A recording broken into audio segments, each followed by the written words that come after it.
Hi hello ನಮಸ್ಕಾರ welcome back to my Sarvashri YouTube channel. ಸ್ನೇಹಿತರೆ, ನನ್ನ ಚಾನಲ್ ಹೊಸ್ದಾಗಿ ನೋಡ್ತಾ ಇರೋರು ಸಬ್ಸ್ಕ್ರೈಬ್ ಮಾಡ್ಕೊಳ್ಳಿ. ಈ ದಿನ ನಾವು ಮಾತಾಡ್ತಾ ಇರೋದು ರಾಜ್ಕುಮಾರ್ ಸಮಾಧಿ ಮುಂದೆ ಏನೆಲ್ಲ ವಿಶೇಷತೆಗಳು ನಡೆಯುತ್ತೆ ಅಂತೇಳಿ. ಇದರಲ್ಲಿ ನಮ್ಗೆ ಎಷ್ಟು ಗೊತ್ತಿದೆ ಅಷ್ಟನ್ನು ಮಾತ್ರ ನಾವು ಹೇಳ್ತೀವಿ. ಸ್ನೇಹಿತರೆ, ಬನ್ನಿ ನೋಡೋಣ. ಸ್ನೇಹಿತರೆ, ಕನ್ನಡ ಚಿತ್ರರಂಗ ಅಂದರೆ ಮೊದಲು ನೆನಪಿಗೆ ಬರೋದು ಡಾಕ್ಟರ್ ರಾಜ್ಕುಮಾರ್ ಅವರು ನಾಯಕರಲ್ಲಿ ಪ್ರಮುಖ ನಾಯಕರು. ಅವರು ಕನ್ನಡ ಚಿತ್ರರಂಗಕ್ಕೆ ಕೊಟ್ಟಂಥ ಕೊಡುಗೆ ತುಂಬ ಅಪಾರವಾದದ್ದು. ಇನ್ನು ಅವರು ಮಾತ್ರ ಅಲ್ಲದೆ ಅವ್ರ ಕುಟುಂಬದವರು ಸಹ ಈ ಸೇವೆಯಲ್ಲಿ ಭಾಗಿಯಾಗಿದ್ದರು. ಈಗ ರಾಜಣ್ಣನವರ ಕುಟುಂಬದಿಂದ 3ನೇ ತಲೆಮಾರಿನವರು ಸಹ ಕನ್ನಡ ಚಿತ್ರರಂಗಕ್ಕೆ ಪಾದಾರ್ಪಣೆ ಮಾಡಿದರು. ಈಗ ಅವರಿಂದ ಸಹ ಅವರ ಕುಟುಂಬದ ಗೌರವ ಬಿರುದುಗಳು ಹೆಚ್ಚುತ್ತಲೇ ಇದ್ದಾವೆ. ಇದಕ್ಕೆ ಸಾಕ್ಷಿಯಾಗಿ ಕಂಠೀರವ ಸ್ಟುಡಿಯೋದಲ್ಲಿ ನಿರ್ಮಿಸಿರೋ ಅವರ ಸ್ಮಾರಕಗಳು. ಈ ಸ್ಮಾರಕದಲ್ಲಿ ಡಾಕ್ಟರ್ ರಾಜ್ಕುಮಾರ್ ಅವರ ಸ್ಮಾರಕ, ಅವರ ಧರ್ಮಪತ್ನಿ ಪಾರ್ವತಮ್ಮ ರಾಜ್ಕುಮಾರ್ ಅವರ ಸ್ಮಾರಕ, ಅವರ ಕಿರಿಯ ಮಗ ಹಾಗೂ ಪ್ರೀತಿಯ ಮಗ ಪುನೀತ್ ರಾಜ್ಕುಮಾರ್ ಅವರ ಸ್ಮಾರಕ, ಸ್ವಲ್ಪ ದೂರದಲ್ಲೇ ಅಂಬರೀಷ್ ಅವರ ಸ್ಮಾರಕವೂ ಇದೆ. ಇನ್ನು ಅಪ್ಪುರವರ ಪುಣ್ಯಸ್ಮರಣೆ ಇದ್ದ ಕಾರಣ ಈ ದಿನ ಅಂತೂ ಜನೋಜನ. ಈ ದಿನ ಅನ್ನದಾನ, ರಕ್ತದಾನಗಳು ಮತ್ತು ಅಪ್ಪುರವರ ಅಭಿಮಾನಿಗಳಿಂದ ಅನೇಕ ಕಾರ್ಯಕ್ರಮಗಳು ಜರುಗುತ್ತವೆ. ತುಂಬ ಚೆನ್ನಾಗಿ ರೆಡಿ ಮಾಡಿದರು, ಹೂವಿನ ಅಲಂಕಾರ ಎಲ್ಲ ಚೆನ್ನಾಗಿ ಮಾಡಿದರು ಸ್ಮಾರಕಗಳಿಗೆ. ಅಲ್ಲಿಗೆ ತುಂಬ ಹೆಚ್ಚಿನ ಸಂಖ್ಯೆಯಲ್ಲಿ ಅಭಿಮಾನಿಗಳು ಸಹ ಬಂದಿದ್ದರು. ಅಲ್ಲಿ ನೋಡಿದ್ರೆ ಎಲ್ಲಿ ನೋಡಿದ್ರು ತುಂಬ ಜನ ಇದ್ದರು. ಇದರಲ್ಲಿ ಅಪ್ಪು ಬದುಕಿರಬೇಕು ಅಂತ ಅನಿಸುತ್ತೆ. ತುಂಬ ನೆನೆಸ್ಕೊಳಕ್ಕೆ ತುಂಬ ಬೇಜಾರಾಗುತ್ತೆ. ಅವ್ರು ಇದ್ದಿದ್ರೆ ಇನ್ನೂ ಎಷ್ಟು ಒಳ್ಳೊಳ್ಳೆ ಚಿತ್ರಗಳನ್ನ ಕೊಡ್ತಾಯಿದ್ರು. ಅವ್ರ ಕಡೆಯಿಂದ ತುಂಬ ಚಿತ್ರಗಳಿರ್ತಾಯಿದ್ವು. ಇದರಲ್ಲಿ ಅಪ್ಪು ಸರ್ನ ನಾವೆಲ್ಲ ತುಂಬ ಮಿಸ್ ಮಾಡ್ಕೊತೀವಿ. ಅವ್ರನ್ನ ನಾವು ಈ ರೀತಿ ಹೋಗಿ ನೋಡಬೇಕಲ್ಲ ಅಂತೇಳಿ ಬೇಜಾರಾಗುತ್ತೆ. ಆ ದೇವ್ರಂಥವ್ರನ್ನ ಕೆಳಗಡೆ ಜಾಸ್ತಿ ದಿನ ಬಿಡಲ್ಲ ಅನಿಸುತ್ತೆ. ಇದು ಅಪ್ಪು ಅಭಿಮಾನಿಗಳಾದ ನಮಗೆಲ್ಲ ತುಂಬ ನೋವು ಕೊಡೋಂಥ ವಿಷಯ. ಆದರೆ ಜೀರ್ಣಿಸ್ಕೊಳಕ್ಕಾಗದೇ ಇದ್ದರೂ ಜೀರ್ಣಿಸ್ಕೊಳ್ಳೇಬೇಕು. ನಮ್ಮ ಕರ್ನಾಟಕದಲ್ಲಿ ಒಳ್ಳೊಳ್ಳೆ ಚಿತ್ರಗಳನ್ನ ಕೊಟ್ಟು ಮಿಂಚಿ ಮರೆಯಾದಂಥ ಅಪ್ಪು ಅವರು ಮತ್ತೆ ನಮ್ಮ ಕರ್ನಾಟಕದಲ್ಲೇ ಹುಟ್ಟು ಬರಬೇಕು ಅನ್ನೋದೇ ನಮ್ಮೆಲ್ಲರ ಆಸೆ. ಹಾಗೆ ಹುಟ್ಟು ಬರಲಿ, ಅವ್ರ ಆತ್ಮಕ್ಕೆ ಶಾಂತಿ ಸಿಕ್ಕಿರಲಿ. ಅಪ್ಪು ಸರ್ ಇವಾಗ ಇಲ್ಲದೇ ಇರ್ಬೋದು, ಆದರೆ ಅವರು ಸಾಮಾಜಿಕ ಕಾರ್ಯಕ್ರಮಗಳನ್ನ ತುಂಬ ಮಾಡಿದರು. ಅವ್ರು ನಡೆಸ್ಕೊಟ್ಟಂಥ ಕಾರ್ಯಕ್ರಮಗಳನ್ನ ಇಂದಿಗೂ ಸಹ ಜನ ನೆನೆಸ್ತಾರೆ. ಅವರು ಕನ್ನಡ ಚಿತ್ರದಲ್ಲಿ ಯಾವ ಥರ ಹೀರೋ ಆಗಿ ಬದುಕಿದ್ರು ಅದೇ ಥರ ಅವರು ನಿಜ ಜೀವನದಲ್ಲೂ ಇದ್ದರು.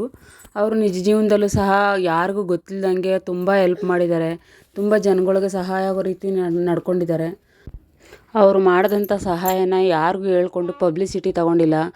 ಹೌದು, ಫಸ್ಟ್ ಆಫ್ ಆಲ್ ಅದು ಯಾರಿಗೂ ಗೊತ್ತೇ ಇರಲಿಲ್ಲ. ಅವ್ರು ಈ ಥರ ಸಹಾಯ ಮಾಡಿದರು, ಈ ಥರ ಎಲ್ಲರಿಗೂ ಹೆಲ್ಪ್ ಮಾಡಿದರು, ಈ ಥರ ಅನಾಥಾಶ್ರಮಗಳಿದ್ವು, ಇಷ್ಟು ಜನ ಅವರಿಂದ ಬದುಕ್ತಾ ಇದ್ದಾರೆ ಅನ್ನೋದು ಯಾರಿಗೂ ಗೊತ್ತಿರಲಿಲ್ಲ. ಆದರೆ ಅಭಿಮಾನಿಗಳಾಗಿ ನಮಗೆ ಇವಾಗ ನೆನೆಸ್ಕೊಂಡ್ರೆ ಬೇಜಾರಾಗುತ್ತೆ. ನಾವು ಬರೀ ಅವ್ರ ಚಿತ್ರಗಳನ್ನ ನೋಡಿ ಅಷ್ಟೇ ಅಭಿಮಾನಿಗಳಾಗಿದ್ವು. ಅವ್ರ ನಿಜ ಜೀವನದ ಬಗ್ಗೆ ನಮ್ಗೆ ಅಷ್ಟಾಗಿ ಗೊತ್ತಿರಲಿಲ್ಲ. ಒಂದು ಗಾದೆ ಮಾತಿದೆ, ಬಲಗೈಲಿ ಕೊಟ್ಟಿದ್ದು ಎಡಗೈಗೂ ಸಹ ಗೊತ್ತಾಗಬಾರ್ದು ಅಂತ. ಆ ರೀತಿ ಬದುಕ್ತವ್ರು ನಮ್ಮ ಅಪ್ಪು ಸರ್ ಅವರು. ಅವ್ರ ಥರ ಬದುಕೋಕ್ಕೆ ನಿಜವಾಗ್ಲೂ ಯಾರಿಂದನೂ ಸಾಧ್ಯ ಇಲ್ಲ. ಸಾಮಾನ್ಯವಾಗಿ ಜನರೆಲ್ಲ ಮನೋರಂಜನೆಗೋಸ್ಕರ ಸಿನಿಮಾಗಳನ್ನ ನೋಡ್ತಾರೆ. ಆದರೆ ಅವರು ಮನೋರಂಜನೆ ನೀಡೋದ್ರ ಮೂಲಕ ಜನಗಳಿಗೆ ಒಳ್ಳೆ ಸಂದೇಶನೂ ಸಹ ಕೊಡ್ತಾಯಿದ್ರು.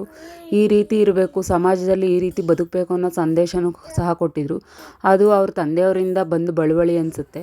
ಅವ್ರು ಇಲ್ಲ ಅಂತ ನಮ್ಗೆ ಇವಾಗೂ ಸಹ ಅನಿಸಲ್ಲ. ಯಾಕೆಂದರೆ ಅವರು ಕೊಟ್ಟಂಥ ಒಳ್ಳೊಳ್ಳೆ ಚಿತ್ರಗಳು ನಮ್ಮ ಕಣ್ಮುಂದೆ ಇನ್ನೂ ಇದ್ದಾವೆ.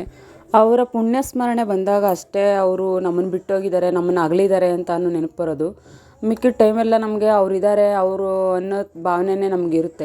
ಇನ್ನು ಸ್ನೇಹಿತರೆ, ಸ್ಮಾರಕದ ಹೊರಗಡೆ ಬರೋದಾದರೆ ಅವರು ಜೀವಂತ ಇದ್ದಾಗ ಅಷ್ಟು ಹೆಲ್ಪ್ ಮಾಡ್ತಾಯಿದ್ರು, ಅಷ್ಟು ಮಾಡ್ತಾಯಿದ್ರು ಅಂದರೆ ಇವಾಗಿಲ್ಲ ಅವರು. ಆದರೂ ಈಗ ಅವ್ರ ಹೆಸ್ರು ಹೇಳ್ಕೊಂಡು ಎಷ್ಟೋ ವ್ಯಾಪಾರಿಗಳು ಆ ಸ್ಮಾರಕದ ಮುಂದೆ ವ್ಯಾಪಾರ ಮಾಡ್ತಾಯಿದ್ದಾರೆ. ಬಾವುಟ, ಅವ್ರ ಪ್ರತಿಮೆಗಳು, ಅವರು ಭಾವಚಿತ್ರಗಳು, ಅಪ್ಪು ಸರ್ ಭಾವಚಿತ್ರ ಇರುವಂಥ ಟೀ ಶರ್ಟ್ಗಳು ಮತ್ತು ಮೊಬೈಲ್ ಪೌಚ್ಗಳಿಗೆ ಹಿಂದೆಗಡೆ ಭಾವಚಿತ್ರನ, ಅಪ್ಪು ಸರ್ ಭಾವಚಿತ್ರನ ಹಾಕ್ಕೊಡ್ತಾಯಿದ್ರು. ಅವ್ರದ್ದು ಒಂದು ತಂಡ ಇತ್ತು. ಒಂದು ಅಂತ ಏನಿಲ್ಲ, ಸುಮಾರು ಜನಗಳ ತಂಡಗಳಿದ್ದಾವೆ. ಎಲ್ಲ ಭಾವಚಿತ್ರಗಳನ್ನ ಸುಮಾರು ಜನ, ವಿಗ್ರಹಗಳನ್ನ ಸುಮಾರು ಜನ ಇಟ್ಟಿದ್ದಾರೆ. ಇನ್ನು ಅಲ್ಲಲ್ಲಿ ರಕ್ತದಾನ ಶಿಬಿರಗಳಿದ್ದಾವೆ. ರಕ್ತದಾನ ಶಿಬಿರಗಳಂತೂ ಜಾಸ್ತಿ ಇದ್ವು ಈ ಸಲ. ತುಂಬ ಚೆನ್ನಾಗಿತ್ತು ನೋಡೋಕ್ಕೆ. ಹೊರಗಡೆ ಎಲ್ಲ ಈಗ ದೇವಸ್ಥಾನಗಳೆಲ್ಲ ಹಬ್ಬ ನಡೆದ್ರೆ ಏನೋ ಒಂದು ಕಳ್ಳೆಪುರಿ ಮತ್ತು ಬತಾಸು ಅಂತ ಇಂಥ ಸ್ವೀಟು ಅಂಗಡಿಗಳು, ದೇವ್ರ ಸಾಮಾನುಗಳು ಮಾರ್ತಾರೆ. ಆದರೆ ಇಲ್ಲಿ ಎಲ್ಲ ರೀತಿಯ ರಾಜ್ಕುಮಾರ್ ಮತ್ತು ಮನೆತನಕ್ಕೆ ಸಂಬಂಧಪಟ್ಟಂಥ ಎಲ್ಲ ರೀತಿಯ ವಸ್ತುಗಳು ಸಿಗ್ತಾಯಿದ್ವು. ಅವ್ರ ಬಗ್ಗೆ ಜೀವನ ಚರಿತ್ರೆ ಬರೆದಂಥ ಬುಕ್ಕುಗಳು, ಪುಸ್ತಕಗಳು ಮತ್ತು ಬೇರೆ ಬೇರೆ ಕವಿಗಳ ಬುಕ್ಕುಗಳು ಸಹ ಸಿಗ್ತವೆ ಇಲ್ಲಿ. ಪುಸ್ತಕಗಳು ನಮ್ಗೆ ಯಾವ್ದು ಬೇಕಂದ್ರೂ ಇಲ್ಲಿ, ಹಳೆಯ ಪುಸ್ತಕಗಳು ನಾವು ಓದಬೇಕಿತ್ತು ಅಂತ ಅನ್ನೋಂಥ ಪುಸ್ತಕಗಳು ಸಹ ಇಲ್ಲಿ ಸಿಗ್ತವೆ. ತುಂಬ ಚೆನ್ನಾಗಿರುತ್ತೆ. ಎಲ್ಲ ಅಂಗಡಿಯವರು ಸಹ ಅಷ್ಟೇ ಪುನೀತ್ ರಾಜ್ಕುಮಾರ್ದು ಒಂದೊಂದು ಭಾವಚಿತ್ರನ ಇಟ್ಟು ಪೂಜೆ ಮಾಡಿ ವ್ಯಾಪಾರನ ಶುರು ಮಾಡ್ಕೊಂಡಿದ್ದಾರೆ. ಇಲ್ಲಿ ಸಾಯಂಕಾಲ ಟೈಮಲ್ಲಿ ಈ ಥರ ಲೈಟ್ ಅರೇಂಜ್ಮೆಂಟ್ ಆಗಿದೆ. ಇಲ್ಲಿ ಯಾವುದೇ ರೀತಿಯ ಅಹಿತಕರ ಘಟನೆಗಳು ನಡಿಬಾರ್ದು ಅಂತೇಳಿ ಇಲ್ಲಿ ಪೊಲೀಸರನ್ನ ನೇಮಕ ಮಾಡಿದ್ದಾರೆ. ಅಹಿತಕರ ಘಟನೆ ಅಂದರೆ ಇಲ್ಲಿ ಸೆಲೆಬ್ರಿಟಿಗಳು ತುಂಬ ಜನ ಬರ್ತಾ ಇರ್ತಾರೆ. ಇದರಿಂದ ಸ್ಫೂರ್ತಿ ತಗೊಂಡು ಹೋಗುವಂಥ ಜಾಗ ಆದ್ರಿಂದ ಇಲ್ಲಿ ತುಂಬ ಜನ ಸೆಲೆಬ್ರಿಟಿಗಳು ಬರ್ತಾರೆ. ಇದರಿಂದ ಜನ ತುಂಬ ಸೇರ್ತಾರೆ ಅಂತ ಅವ್ರಿಗೂ ಗೊತ್ತಿರುತ್ತೆ. ಅದಕ್ಕೆ ಅವರು ಮುಂಜಾಗ್ರತಾ ಕ್ರಮನ ಕೈಗೊಂಡಿರ್ತಾರೆ. ಮತ್ತು ಕನ್ನಡ ರಾಜ್ಯೋತ್ಸವದ ಒಂದೆರಡು ದಿನ ಮುಂಚಿತವಾಗಿ ಪುನೀತ್ ರಾಜ್ಕುಮಾರ್ ಅವರ ಪುಣ್ಯಸ್ಮರಣೆ ಆದ್ದರಿಂದ ಆ ದಿನ ಕನ್ನಡ ನಾಡಿನ ಬಗ್ಗೆ, ಕನ್ನಡ ಜನತೆಯ ಬಗ್ಗೆ, ಕನ್ನಡದ ಚಿತ್ರರಂಗದ ಬಗ್ಗೆ, ಕನ್ನಡದ ಜಲ ನೆಲದ ಬಗ್ಗೆ ಎಲ್ಲ ಆವತ್ತೇ ಮಾತಾಡ್ತಾರೆ. ಬನ್ನಿ ನೋಡೋಣ. ಸರ್, ಆಶೀರ್ವಾದ ತಗೊಂಡು ಹೋಗ್ಬೇಕಂತ ಬಂದಿದ್ದೀನಿ. ನಾನು ಇಲ್ಲೇ ಬೆಂಗಳೂರಲ್ಲಿ ಒಂದು ಕಂಪ್ನಿ ಕೆಲಸ ಮಾಡ್ತಾ ಇದ್ದೀನಿ. ಸೊ ಇಲ್ಲೇ ಇರೋದ್ರಿಂದ ನಮಗೆ ಹತ್ತಿರ ಅಲ್ವಾ, ಅದಕ್ಕೆ ಎಷ್ಟೇ ತೊಂದರೆ ಇರಲಿ ನಾವು ಫಸ್ಟ್ ಬಂದಿದ್ದೀನಿ ಸರ್. ಇನ್ನೇನು ಆಶೀರ್ವಾದ ತೊಗೊಂಡು ಹೋಗಿ ರಕ್ತದಾನ ಮಾಡಿ ವಾಪಸ್ ನಾನು ಮನೆಗೆ ಹೋಗ್ತೀನಿ ಸರ್. ಓಕೆ, ಮತ್ತು ನಮ್ಮ ಅಪ್ಪು ಸರ್ ವಿಚಾರವಾಗಿ ಕನ್ನಡಿಗರಿಗೆ ಅವರ ಒಂದು ಆದರ್ಶಗಳು ತುಂಬಾ ಮುಖ್ಯವಾಗಿ ಪಾಲನೆ ಮಾಡೋದು. ನೋಡಿದ್ರಲ್ಲ ಸ್ನೇಹಿತರೆ, ನಾವು ರಾಜ್ಕುಮಾರ್ ಮನೆತನದ ಬಗ್ಗೆ ಆಗಲಿ ಅಪ್ಪು ಸರ್ ಬಗ್ಗೆ ಆಗಲಿ ಹೇಳ್ತಾ ಇದ್ರೆ ಮುಗಿಯೋದೇ ಇಲ್ಲ. ದೊಡ್ಡ ಮನೆ ಅಂದರೆ ಕರ್ನಾಟಕ ಅಂದರೆ ದೊಡ್ಡ ಮನೆ. ಕನ್ನಡಿಗರಿಗೆ ಅಷ್ಟು ಹತ್ರವಾದವರು ಅವರು. ನಾವು ಸಹ ಹೋಗಿದ್ವಿ ನೋಡೋಕ್ಕೆ ಅವ್ರನ್ನ. ನಮ್ಮ ಕುಟುಂಬದಿಂದನೂ ಅವ್ರ ಕುಟುಂಬಕ್ಕೆ ತುಂಬ ಅಭಿಮಾನಿಗಳಿದ್ದೀವಿ. ಅವ್ರ ಕುಟುಂಬದವ್ರಿಗೆಲ್ಲ ಒಳ್ಳೆಯದಾಗಲಿ. ಹಾಗೆ ಈಗ ನಮ್ಮ ಚಾನಲ್ ನೋಡ್ತಾರೆ, ನಿಮಗೂ ಸಹ ಒಳ್ಳೆಯದಾಗಲಿ. ನಮಗೂ ಸಹ ಒಳ್ಳೇದು ಬಯಸ್ರಿ. ನಮ್ಮ ಚಾನಲ್ಗೂ ಸಪೋರ್ಟ್ ಮಾಡಿ ಸ್ನೇಹಿತರೆ. ಥ್ಯಾಂಕ್ಸ್.